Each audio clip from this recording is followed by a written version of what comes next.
क्या आपने कभी सोचा है कि मक्खियाँ हमेशा मीठे खाद्य पदार्थों पर ही क्यों बैठती हैं?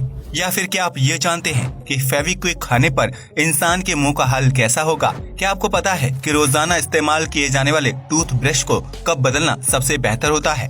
अगर नहीं तो इस वीडियो को आखिर तक जरूर देखें। फैक्ट नंबर 1, घर की रखवाली करने के लिए पालतू कुत्ते के साथ साथ ताले की भी अहम भूमिका होती है, जो मालिक की गैर मौजूदगी में घर को सुरक्षित रखने का काम करता है।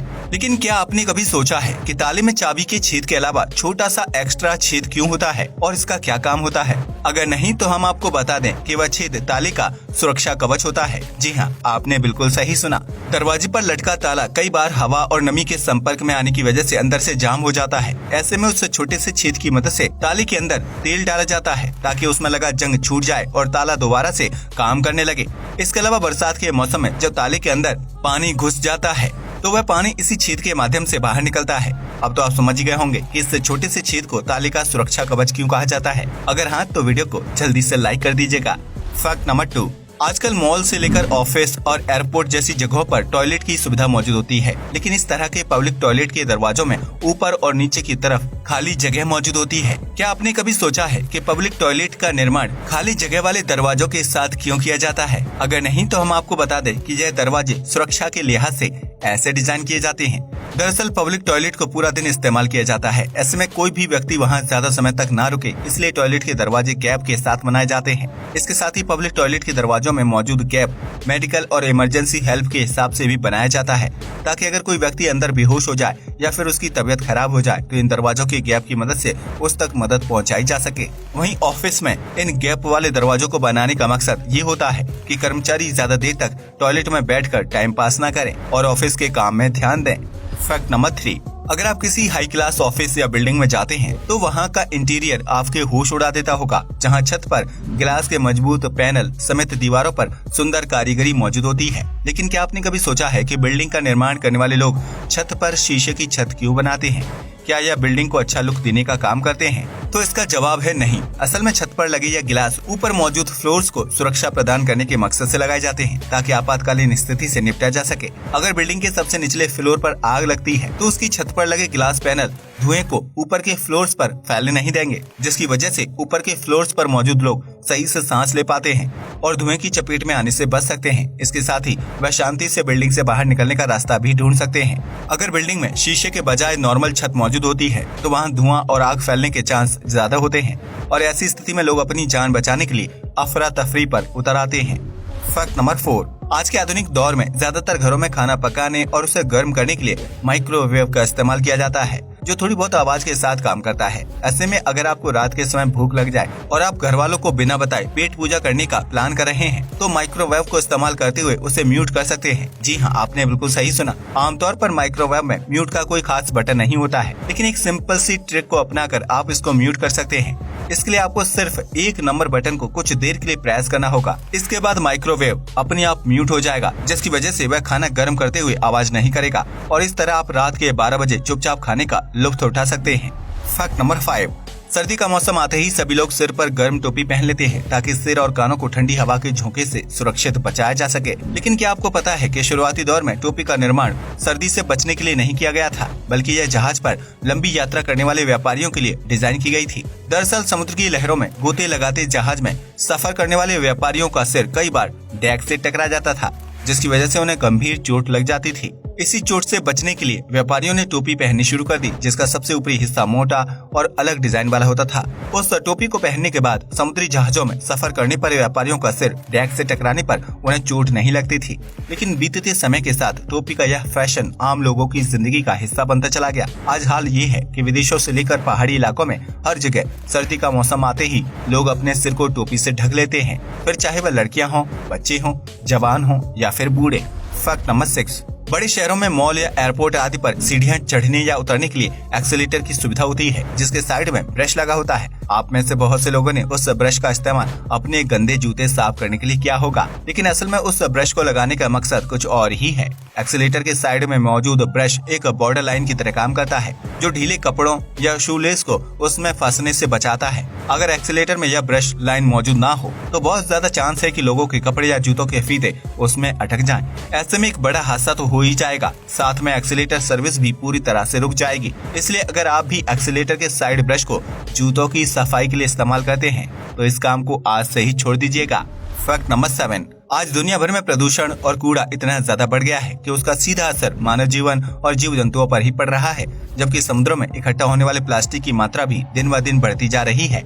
ऐसे में कई देशों ने प्लास्टिक का कूड़ा कम करने के लिए प्लास्टिक बैग की जगह पेपर बैग का इस्तेमाल करने पर जोर दिया है, ताकि पर्यावरण को हानि पहुँचने से बचाया जा सके।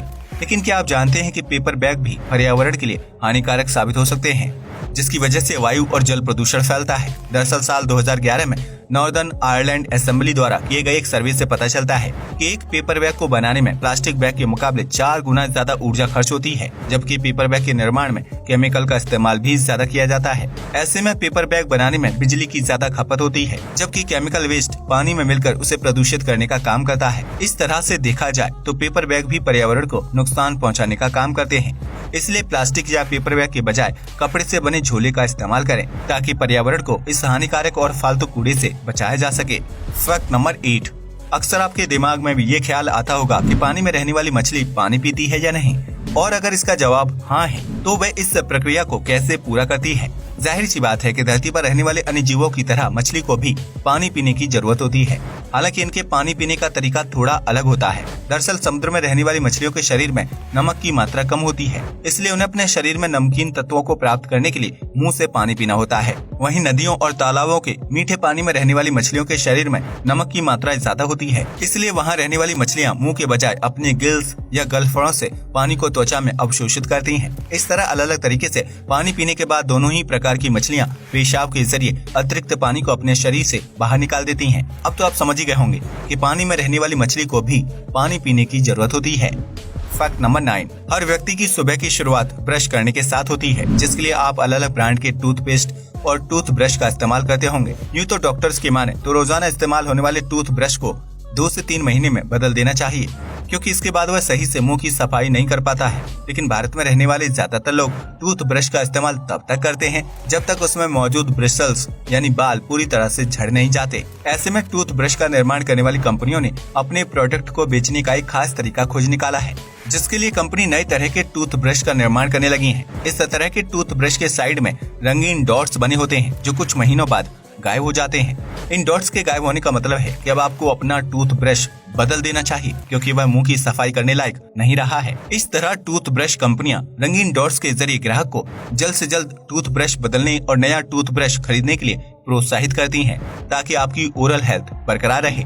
फैक्ट नंबर 10, मिठाई की दुकान हो और उसके आसपास मक्खियां नजर ना आए, ऐसा तो हो ही नहीं सकता, क्योंकि इंसान के साथ साथ मक्खियां भी मीठी चीजों की तरफ खींची चली जाती हैं। लेकिन क्या आपने कभी सोचा है कि ऐसा क्यों होता है? दरअसल मक्खियों का जीवन क्रेब्स साइकिल पर निर्भर करता है, जिसके तहत उन्हें ऊर्जा प्राप्त करने के लिए प्राकृतिक चीनी या मीठे रस का सेवन करना होता है। ऐसे में जब मक्खियां प्राकृतिक रूप से फूल और पत्तियों से मीठे रस प्राप्त करती हैं, तो इस पूरी प्रक्रिया को करने में बहुत ज्यादा समय और मेहनत लगती है। इसलिए मक्खियां मीठे से ऊर्जा प्राप्त करने का आसान तरीका खोज लेती हैं, जो है इंसानों द्वारा तैयार की जाने वाली मिठाइयाँ और मीठे खाद्य पदार्थ। इसलिए मक्खियों का झुंड मीठा रस प्राप्त करने के लिए मिठाइयाँ समेत चाशनी आदि मीठी चीजों के आसपास मंडराती रहती हैं और मौका देखते ही उन पर बैठकर मीठा रस चूस लेती हैं। इसके बाद उनके शरीर में मीठा रस ऊर्जा में तब्दील होता है।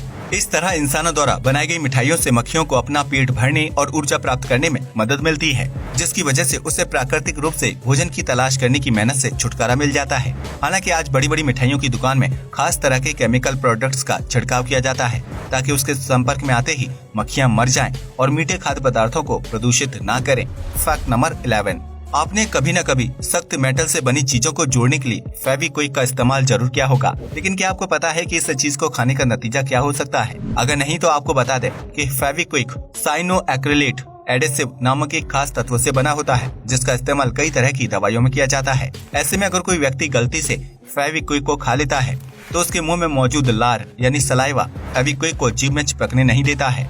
जिसकी वजह से फेविक्विक को खा लेने पर इंसान को किसी तरह का नुकसान नहीं होता है और फेविक्विक लार के साथ बहकर उसके मुंह से बाहर निकल जाता है। आपको बता दें कि फेविक्विक में ऐसी प्रॉपर्टीज पाई जाती हैं जिसकी वजह से वह नमी के संपर्क में आते ही काम करना बंद कर देता है। इसलिए पानी में फेविक्विक को डालने पर उसकी चीजों को चिपकने की क्षमता कम हो जाती है। ठीक इसी प्रकार मुंह में फेविक्विक जाने पर वह इंसान के शरीर में नहीं चिपकता है और न ही उसे नुकसान पहुंचा पाता है। लेकिन इसका मतलब ये नहीं है कि आप जानबूझकर फेविक्विक का इस्तेमाल करें, क्योंकि अगर फेविक्विक जीभ के बजाय सीधा गले में चला जाए तो उसमें मौजूद केमिकल की वजह से आपको गले में जलन और अंदरूनी चोट का सामना करना पड़ सकता है। आज के लिए बस इतना ही। जय हिंद दोस्तों।